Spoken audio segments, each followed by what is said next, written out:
আসসালামু আলাইকুম প্রিয় শিক্ষার্থীরা, আমরা এখন বোর্ডে দেখেন একটা ম্যাথ লিখে রাখছি।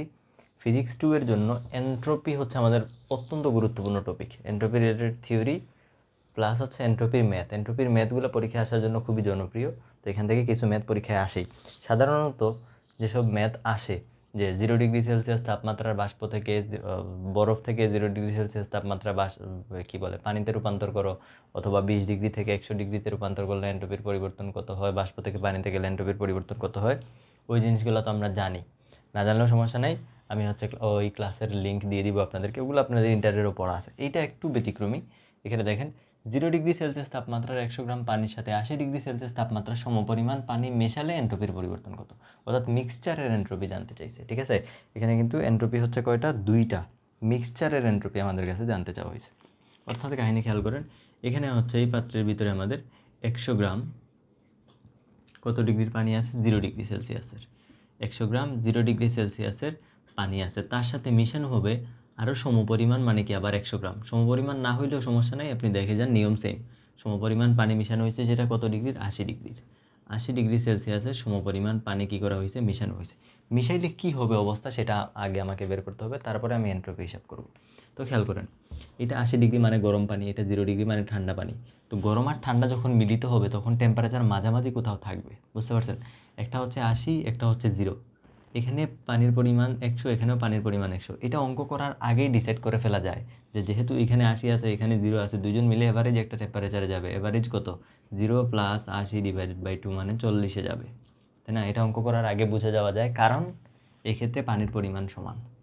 যদি পানির পরিমাণ সমান না হয় সেই ক্ষেত্রে কি হবে, এই কারণে আমরা জেনারেল রুলটা দেখা যাচ্ছি, জেনারেল নিয়মে কীভাবে আপনি অঙ্কটা করবেন। তো শুরুতে ছিল 0 ডিগ্রির পানি আর 80 ডিগ্রির পানি। এখন এরা দুইজন মিলে, আমরা ধরে নিচ্ছি মিক্সচারের পরে তাদের তাপমাত্রা হয়েছে T ডিগ্রি সেলসিয়াসের। T ডিগ্রি সেলসিয়াসের পানি মিশ্রণের পরে তাদের তাপমাত্রা কত হয়েছে, T ডিগ্রি সেলসিয়াস। তার মানে 0 থেকে এর তাপমাত্রা কিছুটা বাড়বে, আর গরম যেটা সেটা হালকা ঠান্ডা হবে। যেটা ঠান্ডা ছিল সেটা হালকা গরম হবে, যেটা গরম ছিল সেটা হালকা কী হবে, ঠান্ডা হবে। অর্থাৎ 0 আসবে টিতে, আর 80ও আসবে কোথায়, টিতে। 0-এর তাপমাত্রা বেড়ে টিতে আসবে, 80-র তাপমাত্রা কমে টিতে আসবে। বোঝা গেল? তাহলে আপনি লিখবেন কি, ধরি মিশ্রণের পর বা মিশানোর পর, যেমনি খুশি লিখবেন, মিশ্রণের পর পানির তাপমাত্রা টি। ঠিক আছে, মিশ্রণের পর পানির তাপমাত্রা কত হয়েছে, T ডিগ্রি সেলসিয়াস। এখন ক্যালোরিমিতির নীতি অনুযায়ী,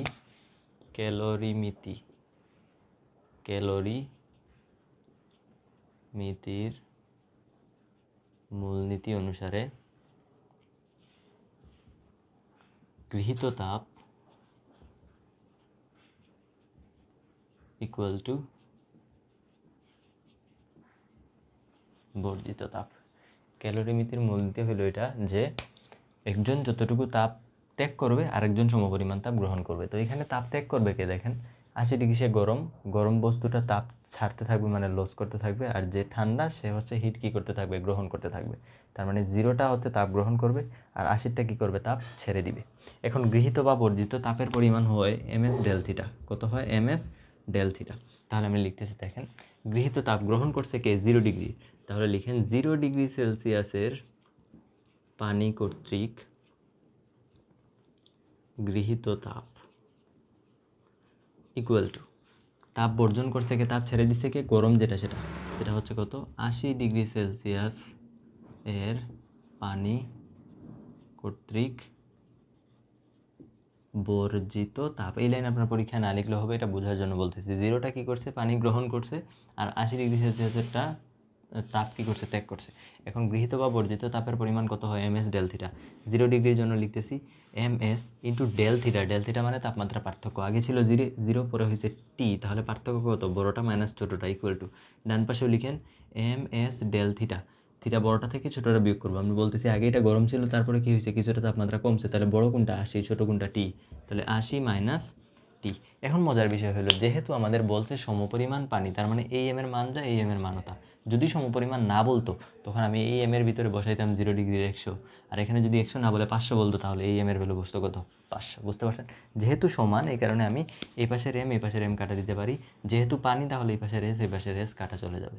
তাহলে এখান থেকে আমরা কী পাবো, টি ইকুয়াল টু 80 মাইনাস টি এই পাশে আনলে 2t ইকুয়াল টু 80, তাহলে টি ইকুয়াল টু আমরা কত পাচ্ছি 40 ডিগ্রি সেলসিয়াস।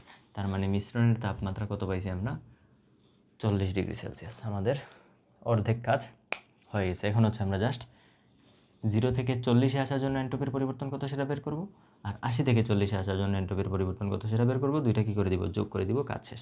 ওকে, বোঝা গেছে প্রাথমিক কাজ শেষ। এখন আসেন পরের অংশে। পরের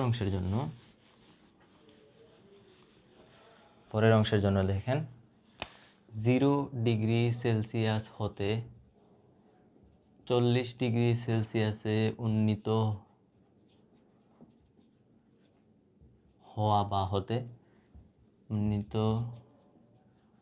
হওয়ার ক্ষেত্রে এন্ট্রপির পরিবর্তন ডেল এস ইকুয়াল টু, আমরা জানি এন্ট্রপির সূত্র কি। এন্ট্রপির সূত্র হচ্ছে এম ইন্টু এল অথবা M S del theta. M into L কখন হয়, যখন তাপমাত্রা স্থির থাকে, একটা নির্দিষ্ট তাপমাত্রা ফিক্স যখন থাকে তখন M into L divided by T হয়, আর যখন তাপমাত্রা চেঞ্জ হয় তখন M S loan T two by T one. ঠিক আছে, এগুলো কিন্তু আমরা ইন্টার থেকে জানি, না জানলেও আমি হচ্ছে ওইটার ক্লাসও দিয়ে দিব, সমস্যা নেই, লিঙ্ক দিয়ে দিব আর কি। ডেল এস ইকুয়াল টু 0 থেকে কোথায় গেছে 40-এ, তার মানে তাপমাত্রা পরিবর্তন হয়েছে। তাপমাত্রা পরিবর্তন হইলে আমরা কী সূত্র লিখি, M S loan T two by T one, তাই না? M S loan T two by T one, এটা গেল কাহিনী।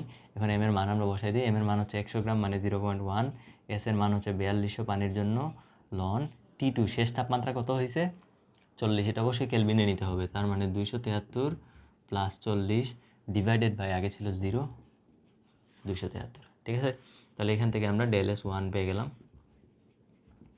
এটা ক্যালকুলেশন করতে হবে, একটা মিনিট।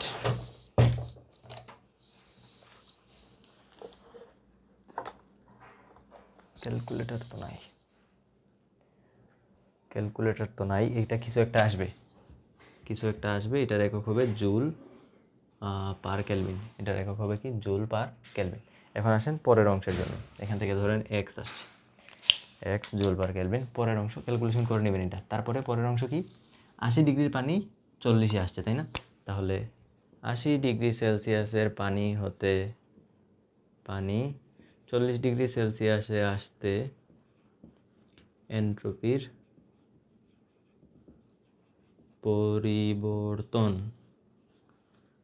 পরিবর্তন del S two equal to কী হবে, সেম সূত্র, M S loan T two by T one. M এর মান হচ্ছে আগের মতো, এস এর মান হচ্ছে 4200, লন টি টু শেষে আসছে কোথায় 40-এ। টি টু হচ্ছে ফাইনাল তাপমাত্রা, টি ওয়ান হচ্ছে ইনিশিয়াল তাপমাত্রা, শেষে আসছে কোথায় 40-এ। তাহলে 273 প্লাস 40, শুরুতে ছিল কোথায় 80, তার মানে 273 প্লাস 80, মানে উপরে ছোটো নিচে বড়। এটার আনসার হবে নেগেটিভ, মনে রাখবেন, এটার আনসার হবে নেগেটিভ। মনে রাখেন যে এটার আনসার আসলে মনে করেন -y। তারপরে মোট এন্ট্রপির পরিবর্তন লিখবেন,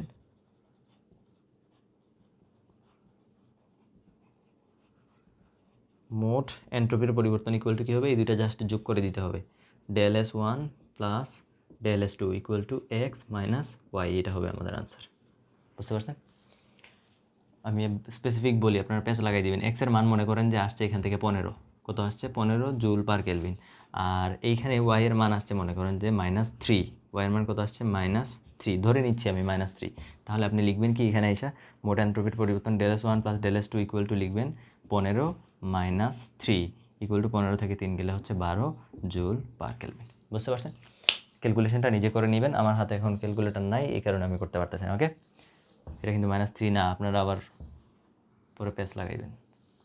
এক্স আর ওয়াই দিয়ে আমি লিখে দিচ্ছি, এখানে হচ্ছে এক্স আর এখানে আসবে -y, তারপরে এই দুইটা কী করতে হবে, জাস্ট যোগ করে দিতে হবে। ওকে, আশা করি বুঝছেন। এই হচ্ছে কাহিনী, খুবই ইম্পর্টেন্ট প্রশ্ন ফিজিক্স 2 এর জন্য, ভালো করে একবার দেখে নেবেন। ওকে, ভালো থাকেন, আল্লাহ হাফেজ।